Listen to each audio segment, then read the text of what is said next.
Oh, une distillerie dans un endroit perdu sur la grande terre. En Guadeloupe.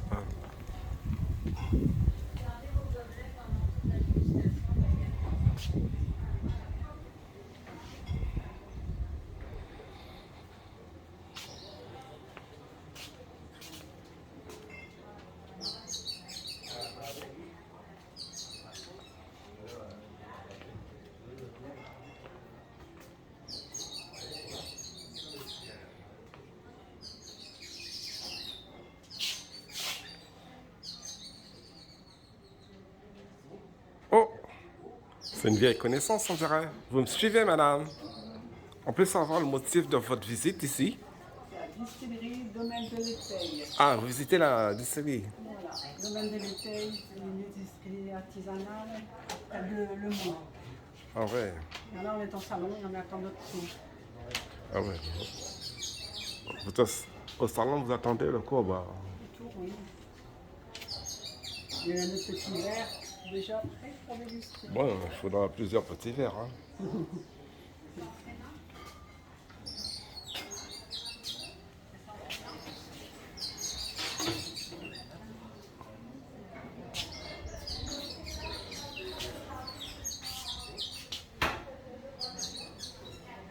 Nous sommes au salon.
Petit good.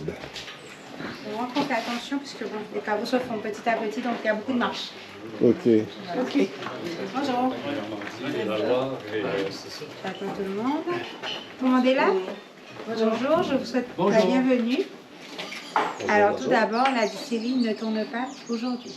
Voilà. Mais par contre, on fait la mise en bouteille. Donc, on va participer à la mise en bouteille. Voilà. Bon, on s'excuse, hein, parce que c'est vrai que, bah, comme toutes les distilleries, on ne peut pas tourner toute l'année. Donc, il y a des jours où on va allumer une machine, d'autres pas. En ce moment, on est sur une période où on est en train d'agrandir. On est en agrandissement. Donc, on m'occupe de fermentation. Elles sont plus grandes qu'il y a 18 ans.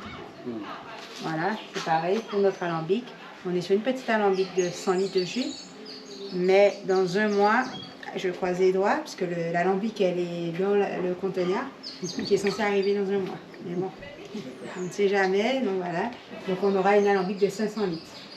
Donc on va gagner en termes de temps. Mais pas de qualité, ce sera toujours la même chose. Voilà. Donc on travaille, alors, il faut bien, je vais me présenter déjà, je suis Nina du Guadinina. Et je travaille, la Guadinina, c'est une société qu'on a créée avec mon frère, qui s'appelle Ranji. Son surnom à l'école, c'était Guadi. En métropole, donc Guadinina, c'est le bébé de frère et d'une sœur. Voilà. Domaine de l'été, c'est le village.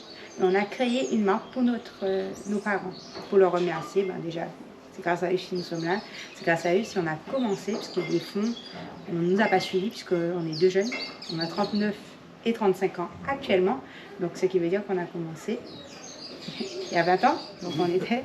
Mon frère avait 19 ans et moi, j'étais encore mineure. Wow. Donc, on ne va pas suivre une mineure dans la production de rhum et ni un petit jeune de 19 ans.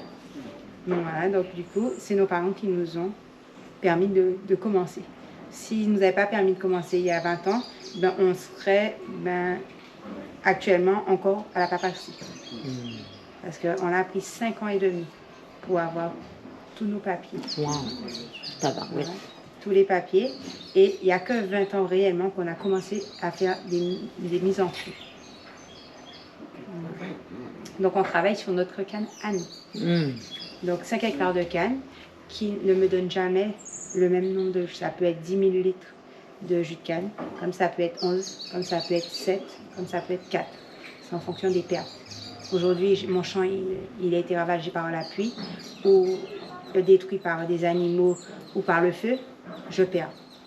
Donc c'est ce qui va me rester que je vais récolter. La canne, c'est comme une mauvaise herbe, ça pousse, mais une canne peut faire 2 mètres comme elle peut faire 1 mètre. Donc une canne ne me donne pas 1 litre de jus. Ça varie. Donc c'est après découpe, on découpe nos 5 hectares plusieurs fois, mais à chaque fois c'est une fois dans l'année. Donc ça prend 1 année pour repousser. Ah, c'est une année complète pour Une repousser? année, voilà, 1 année, voire un petit peu plus. C'est pas une vivace, là. Faut ressemer à chaque année, Non. annuellement. Alors moi je coupe à la main. OK. Donc j'ai ma souche qui repousse. OK. Tandis que la machine elle arrache. Hein? Ah, ok. Voilà. Donc c'est la Fait que différence. donc, OK, vous coupez à la main, Donc ça on coupe à la main, repousse. donc ça prend plus Wow. de temps. Mais au moins j'ai la plantation en moins à faire. En 20 ans, on n'a eu qu'une fois à tout retirer pour replanter. Pourquoi? Parce que j'ai perdu un peu, mon jus était un peu moins sucré. Ah oui. Donc une fois qu'on perd en qualité de sucre, qui est très important pour nous, ben, il faut changer tout simplement. Donc il y a 7 ans, on a changé notre plantation. Mais en 7 ans, voilà. On était sur une canne bleue, maintenant on est sur une canne rouge. Il y a plusieurs variétés. Il y a 11 variétés environ, et c'est 11 que je connais. Si vous Après, il faut replantez, savoir si que vous je- replantez, c'est des semis ou des plants? On prépare nos plants en fait. C'est-à-dire qu'il a constaté une diminution du sucre. Ok. Il va préparer, donc il va récupérer des cannes où il fera les plants. Donc il va couper des cannes, c'est comme ça. Alors, comme ça. Une canne peut me donner 14 plants. C'est-à-dire que c'est aux boutures. Oui, alors il n'y a pas, mais là comme elle est vieille ma canne, ça repousse là, tout simplement. Donc une grande canne, plus elle est grande, plus elle va me donner des boutures. Ok. Voilà, tout simplement. Donc on les prépare. Vous voyez, j'ai préparé dans les bacs jaunes. Ah oui, d'accord. C'est 3 cannes qui sont plantées là. Vous avez vu comme il y a environ 15... Donc c'est juste trois petits morceaux de canne qui m'ont donné ça. Voilà. Alors, je disais donc, c'est-à-dire que tous nos cœurs qui sont en moyenne à 70 degrés vont passer dans la troisième cuve. En fait, elle est doublée. Elle est doublée. Donc, et il y aura juste, elle sera juste ouverte. Et on va perdre pendant 1 an en évaporation. Donc, on va perdre entre 7% chaque fois. Donc, on va descendre de l'évaporation. Entre 4 à 7%. C'est le choix de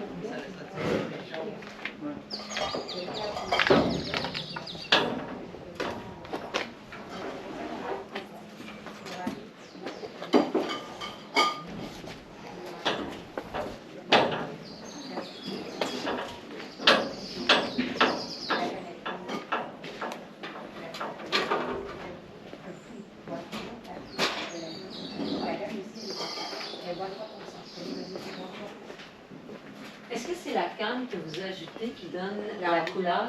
Oui. Ah, c'est ça. Alors, du coup, chaque bouteille, on était d'accord, à une canne. Donc, chaque bouteille est finie.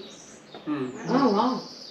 Voilà. À chaque fois, les bouteilles sont vraiment différentes. Donc, cette bouteille a été aromatisée, puis la couleur vient de la De canne la qui est dedans. La couleur vient de la canne, le pourcentage de sucre. Donc, la canne rapporte quand même 3% de sucre. Donc, on reste sur un rhum, on n'est pas sur un rhum arrangé, parce que c'est plus de 7% de sucre un rhum arrangé. Et le fait que c'est fait avec du jus de canne, c'est un rhum avec. Voilà. Ça amène de la douceur aussi, non? Oui, c'est deux puisqu'on a 3% de sucre à la couleur. D'accord. Mais quel beau dessert! La canne!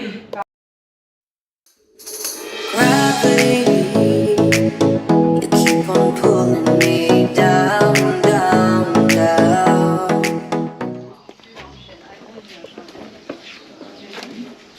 Ah, il y a un son. Non? Vous allez pouvoir prendre des photos si vous voulez tout à l'heure, pas de problème. Alors, dès que tout le monde est là, vous me dites. En chaîne française, chaîne américaine. On travaille les deux. On travaille des brutes de fût, donc des fûts qui n'avaient pas de vieillissement, mais des fûts qui avaient déjà du vieillissement. Pour bon porto, soutien, cognac, monbasia, canvacos, tout le monde est là? Oui. Oui, tout le monde y est. Vous récupérez. Il arrive, la dame arrive. Ah d'accord, je me dis. On est tous là. Le compte est bon. On suit. Alors, on achète des fûts neufs chez notre tonnelier, qui va travailler juste la chauffe. Ça, c'est pour le domaine de l'été. Ça fait que 3 ans qu'on existe. On a créé la marque, donc il y a du ambré et il y a du 3 ans. Là, ça donne, on sentira plus le côté boisé et les chauffes. Et on achète des fûts en métropole, partout. On achète des fûts qui avaient déjà du vieillissement. Les arômes sont donnés grâce au fût. La chauffe, qui est faite par le tonnelier, donnant les saveurs aussi. La couleur, c'est l'intérieur du fût. Le travail, c'est le blanc. Ensuite, c'est de choisir le fût, de faire la chauffe, arriver ici, on les fait tremper pour regonfler, parce qu'on voit qu'il s'est rétracté, voilà, pour faire gonfler. Et ensuite, on met notre rhum à vieillir. On perd entre 5 et 9%. Et c'est quelle essence de bois? C'est du chêne. C'est du chêne. Toujours. Toujours du chêne. Toujours du chêne. Ouais. En tout cas, c'est la loi. Ah, Je sais qu'il y a des fûts de châtaignier aussi, mais c'est du bois de chêne qu'on utilise. En tout cas, pour nos vieillissements. courant, c'est quand même Voilà. Alors, on perd entre 5 et 9%. Et on a l'évaporation naturelle, ce qu'on appelle la part des anges. On perd entre 20 et 35%. Ça dépend des fûts. Chaque fût a une perte différente. Vous avez des fûts qui sont là-bas, des fûts qui sont là, qui sont ensoleillés, qui peuvent prendre du vent. Aujourd'hui, jour, il y a du vent, demain, il n'y a pas. Voilà. Donc, en fin de compte, c'est fait exprès. Ensoleillement, pas ensoleillement, vent, pas vent. Comme ça, chaque fût est unique. L'évaporation est différente en fonction des fûts et le degré d'alcool sera différent aussi. Donc voilà, ça change. Comme ça, moi, je n'ai pas rajouté d'eau. C'est tout simplement aujourd'hui, je prends un fût de 45 degrés avec un autre fût pour équilibrer. Voilà. Donc on fait l'assemblage de 2 fûts pour équilibrer le degré d'alcool. Pour le rhum guadimina, ça peut être 2 fûts de Bourbon de la même année toujours. Ça ne sert à rien d'assembler un 20 ans avec un 3 ans. Il sera vendu sur 3 ans. C'est toujours de la même année. Donc si c'est des 3 ans que j'assemble, je choisis soit 2 fûts de 3 ans, Ça peut être du fût de Bourgogne, mais ça peut être un fût de Bourgogne, un fût de Porto. Ça peut être Bourgogne, Porto, Cognac, Sauternes. On peut y aller, on a de quoi faire pour faire des assemblages différents. Chaque cuvée sera unique. Wow! OK, fait que vous avez des fûts qui proviennent, où il y avait eu de la macération de vin. Voilà, Ok. du vin, du whisky. Du Les arômes, voilà, les arômes en fait sont fournis grâce au fût, tout simplement. Et par le vieillissement, ben voilà. Après les années qu'ils me donnent, ce sont mes clients. Aujourd'hui, je fais la mise en fût avec un client qui certifie que le fait numéro 420 était rempli. Quand je le sors, je fais un petit appel.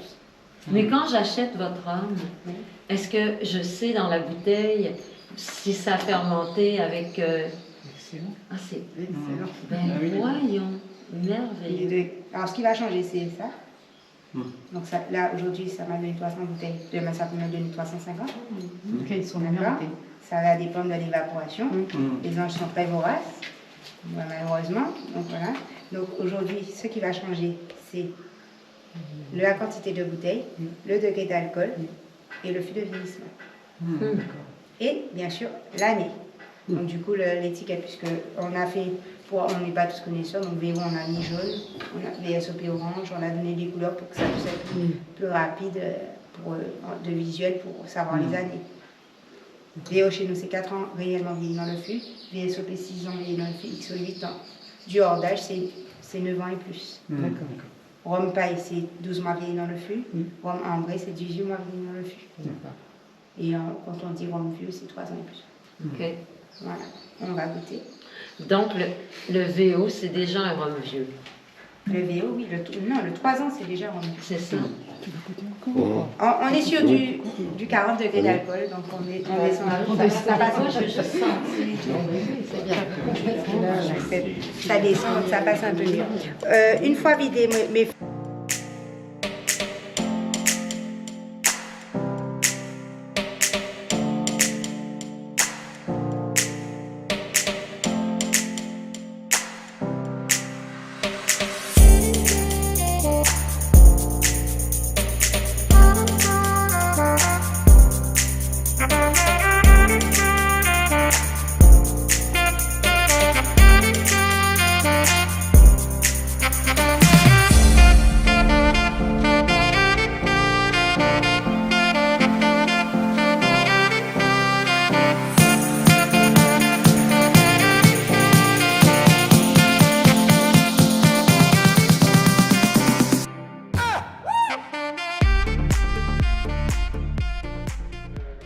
j'ai du melon, j'ai de la banane, je n'en ai pas, je ne fais pas. C'est ce que j'ai dans mon jardin, ce qui est sur Goyave, que ça peut avec je fais de la gelée aussi. La gelée, c'est en fonction de... C'est la moutarde. La moutarde, c'est la chose que je fais là, de la moutarde, parce que si je les achète et je filme ma moutarde. Pareil, mais je n'en ai pas, parce qu'il y a eu des lumières. Donc moi, du coup, j'ai pris. Et en général, les gelées, tout ça, c'est en décembre. Ça va, ça va, oui.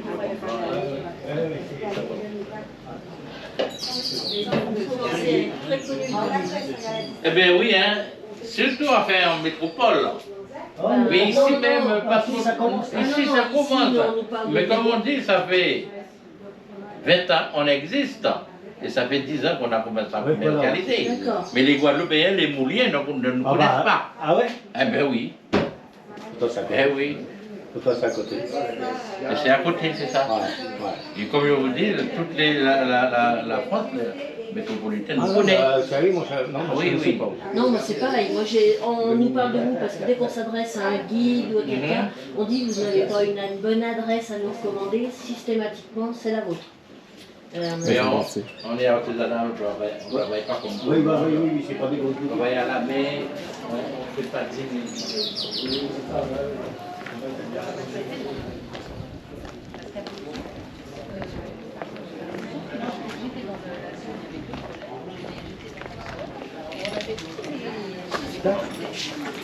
Tous les gens qui venaient construire à l'époque, là ils travaillaient dans le bâtiment. Alors, Génération Ah oui, Il y a plus de postes que ça. Bonjour madame. Vous travaillez pour quel canal? Pour moi-même. Ah, d'accord. Canal moi-même. C'est mieux que faire un essai au lieu de dire que là, je vais être filmée, je passe à la télé. Voilà. Je vais revérifier là. J'ai caché une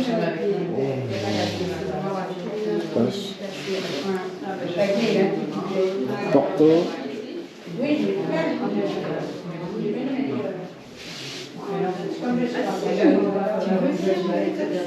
Alors, je vais vous abandonner avec ma marraine.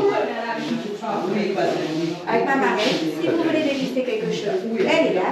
N'hésitez pas. très bien. Et puis s'il y a des questions, je suis encore sur le domaine, je ne pars pas. Il y a papa qui est là, qui est habilité à répondre à tout, et Nadine aussi. D'accord. Voilà. En tout cas, merci à vous, passez un bon séjour. Merci, ouais. Profitez bien. Merci.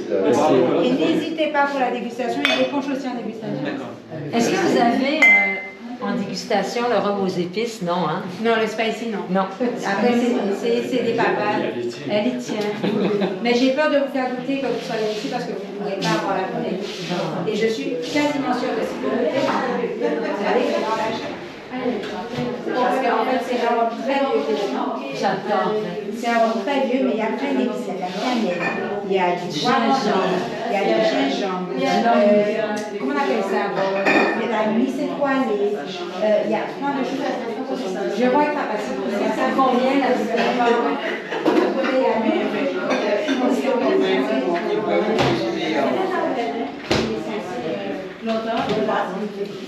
Mais ça serait combien si jamais vous l'aviez? C'est numéroté.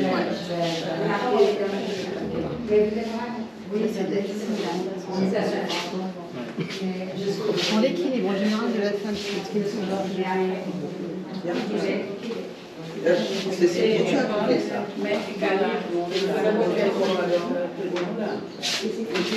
Et là, ça vous a Ah, il est rempli? Non. Si jamais votre père a une bouteille d'heure, je peux faire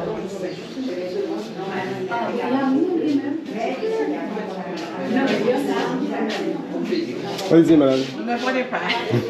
Non.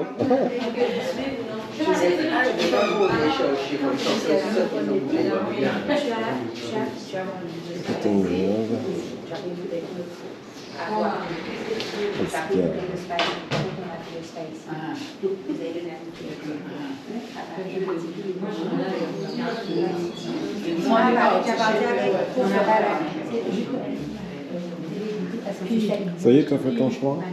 J'en ai déjà une. Hein? J'en ai déjà une que j'ai repérée. Celle que tu as repérée, elle est là. Madame. 211.